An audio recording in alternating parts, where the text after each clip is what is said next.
What's going on, YouTube, and welcome back to another episode here at WILDMAN Lifts. I'm your host, WILDMAN. Now on tonight's episode, yes, it is the evening time, and I'm running out of daylight because we're in the winter months. It's cold, so I need to make sure I'm staying warm. We've had a lot of rainstorms coming through here, and right now I'm currently in between the rain. So I need to work out fast enough where I beat the rain and that I stay dry and I don't get wet. That's going to be very important for today's workout. And also on today's workout, you can see I'm going to be using the axle bar out of the squat rack. So I'm going to be doing back squats. And I'm also going to be adding chains to the implement as well, because I'm going to be adding a little bit of power building to my strongman workout. So if you want to see what that looks like, stay tuned and you'll see what that looks like coming up right now. Now for the strength giant set, I'm pulling out that pesky, really fat with no knurling axle bar, and I'm throwing the chains on there. And the idea is with the axle bar, it doesn't really quite bend like a barbell does. It's very stiff. And it likes to try to roll off my back, which makes me have to focus on my form a lot more. And with those chains, it's a lot easier at the bottom of the lift, and it gets gradually heavier at the top. And as I'm going up in weight on the chains axle bar, I'm also going to be doing something, I don't really know what this is called, but I was trying to find a good antagonistic muscle group that would be able to go in conjunction with the back squat. So I was just kind of doing like a reverse good morning with the bands to try to activate my core. And then I was doing some box jumps as well. Because as you go up and weight on the axle bar, you really don't want to jump. And so I'm forcing my body to jump, and that kind of stimulates it to be a little bit more athletic. That's a strength giant set for the day. Now to the average human, what the heck is powerlifting, bodybuilding, power building, and strongman? Like, aren't these all the same thing? What's the difference between all four of these things? Powerlifters only focus on their 1 rep max when it comes to 3 barbell movements: the back squat, deadlift, and bench press. On competition day, they need to be able to hit a 1 rep max in all 3 of those areas in order to get a total score to win. Bodybuilding is where they focus on their muscles, and they try to make their muscles big and very defined. Then they stand in front of a stage with a bunch of spectators and judges, and they're graded upon how they look. They don't necessarily focus on strength, even though they do get pretty strong in the process of lifting all those heavy weights, but they mainly focus their science and their trade on making their muscles big and pretty to look at. Now, powerlifting and bodybuilding are both recognized strength sports that are televised and ranked nationally and internationally. Powerbuilding is like a blend of those two. It kind of started when powerlifters wanted to look a little bit prettier in their off season when they weren't training for 1 rep maxes. So they kind of took some powerlifting formulas, increased the volume with variation types of lifts, and then added some bodybuilding movements in order to make themselves physically look better. The benefit of power building is if you decide you want to go do a powerlifting competition, power building will actually help you stay in shape and keep your strength so that you can then focus on your powerlifting once it comes time to do it. And if you want to go the other way and you want to focus on bodybuilding and enter in a competition, power building also keeps you kind of your foot in that door as well. So for the average human, power building is actually a pretty cool thing to do, even though it's not a televised or recognized sport. It's just a great way to stay in shape and to build really strong raw strength. Then there's strongman, which is what I like to do. That's where these big guys go on TV. It's recognized internationally across the whole world as a strength sport, and it mainly focuses on lifting odd objects: pushing, pulling, lifting logs, circus bells, overhead, axle bars, stones to your shoulder to platforms, and really odd objects to front carry and to yoke walk. Those are the primary areas that strongmen focus on, and that's the kind of stuff that they're tested on in competitions. And again, I think that power building can keep a pretty strong foot in the strongman world if you're doing that in your off season and you're just trying to remain strong and you don't really want to focus on event training. So that last rep didn't move as quickly as I wanted it to, which was too bad because I kind of wanted to hit a bigger weight than this, but you know, me and my better judgment, I decided I was going to do it anyways.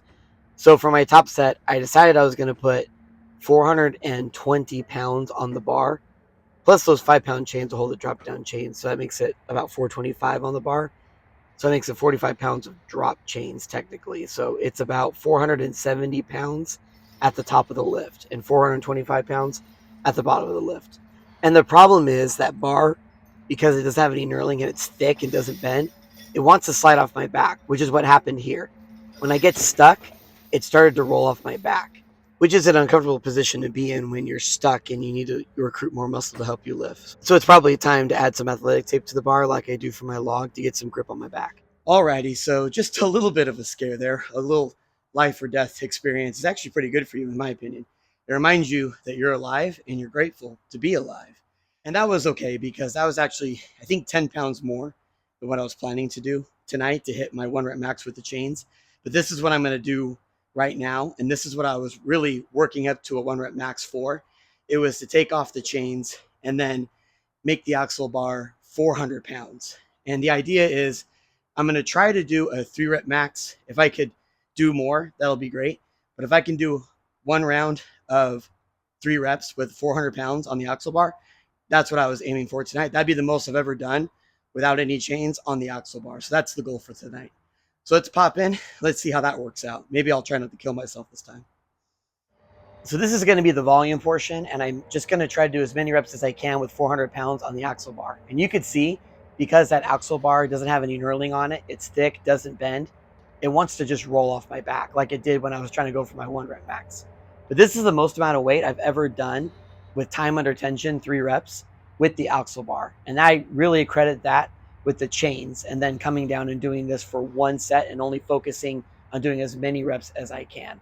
So I was very proud of this. Despite that near-death experience, this definitely made up for it. And then within that 1 round, once I was immediately done with that, I started to do toes to bars. I love toes to bars because mainly it's kind of a skill that you need to keep up on. Otherwise, you're going to forget how to do it. But it really hits your core, and it's really good for your hips and your back and your grip as well. And I really love doing toes to bars when I used to do CrossFit a lot.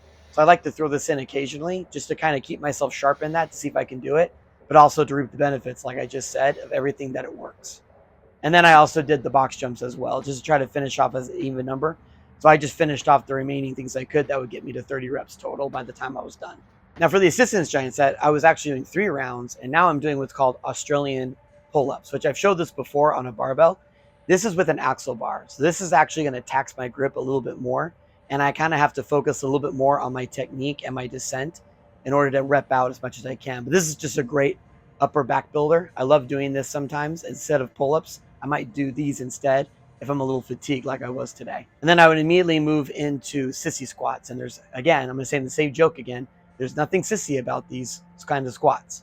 You just want to make sure you're getting that really good quad stretch at the bottom and then standing up as fast as you can. Great to do if you don't have a leg extension machine like I don't have.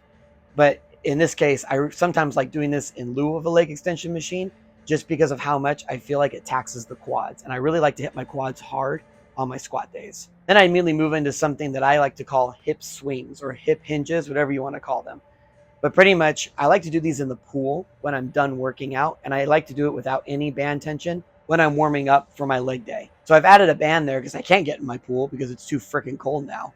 So I'm just trying to get some tension there. But what that does is that really loosens up my hip and works those inner hip muscles that I need to hit if I want to squat big.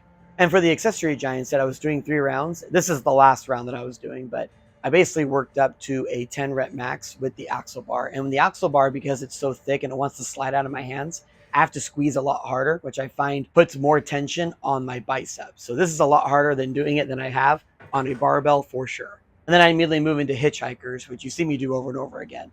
But if you don't want shoulder impingements, always do some type of face pull variation, such as hitchhikers at the end of your workout. And then I did some flutter kicks as well. Really love flutter kicks at the end of leg day because it really finishes off my core, and especially the lower part of my core. But it also hits my legs and my quads and my inner thighs as well. And that's something I never like to neglect when I'm squatting. And that's going to conclude it for tonight's workout. And I'm lucky because it's starting to drizzle a little bit, and the plan was not to get wet today, at least not today. I definitely love working out in the rain, but it wasn't on the menu today. I caught it at a break between the rainstorms, and now I need to get back inside and get dry. So I'm going to leave you here. I hope you learned something new. Hopefully you enjoyed my near-death experience, and I'll see you next time. Thank you.